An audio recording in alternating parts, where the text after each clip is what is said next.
So when you start to understand that this one is following nature's law, then when you want things your way, which is not nature's way, suffering will arise. That's why we need to understand all this. Then we can accept things as they are. We can see things as they are. Then without duality, without conflict, we can always be at peace. Then we need not suffer. Living beings suffer because they crave. Craving is the main cause of suffering. Craving means you want things your way, which is not nature's way. And because it's impermanent, it is also what we call anatta. Anatta means not a permanent, unchanging entity. We cannot say this is me, this is I. Means there is an atta. It's a permanent, unchanging entity where I can hold on to, cling on to, grasp on to, and say this is me, this is I.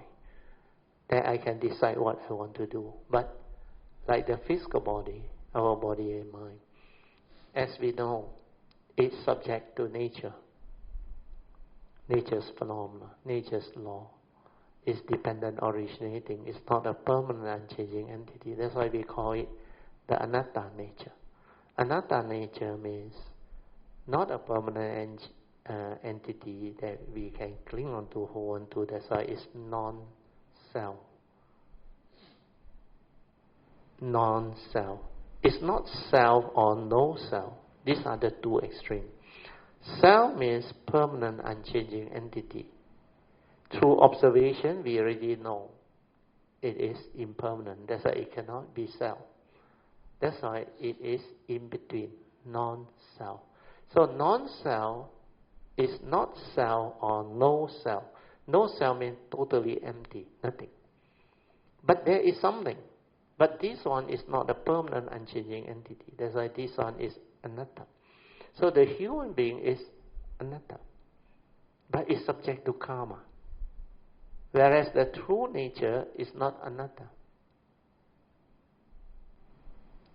The true nature is actually the unconditioned. You cannot talk about it, you cannot describe it. Although in the teaching, the Buddha always used this word sabbe sankhara anicca. Means all of sankhara, mind state, mental states, mental activity, they are impermanent. They come and they go. They arise and they pass away. They cease. Then sabbe sankhara, all of sankhara activity, thinking, mental formation, mental state array, they will lead to suffering. When you attach and cling and you want things your way. And because of that, he said, finally, sabbe dhamma anatta. Here he don't use sankhara already. He used sabbe dhamma. Dhamma means all of sankhata dhamma and the unconditioned dhamma. Means dhamma has two. One is mundane dhamma, worldly dhamma. The other one is the unconditioned, supramundane dhamma. Both are still anatta, non-self. Empty, not what you think. Okay? So this one is very profound. And because it is non-self, we also sometimes call empty nature or existence. Means whatever arises is not so real, not what you think.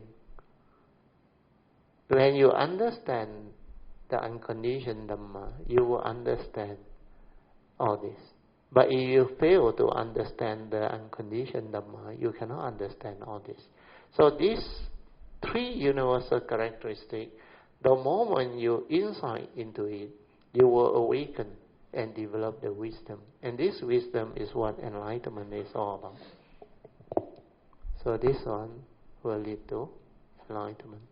That's why I say that definition of the meditation as taught by the Buddha is very comprehensive. Okay? So hopefully with this understanding, you will be able to understand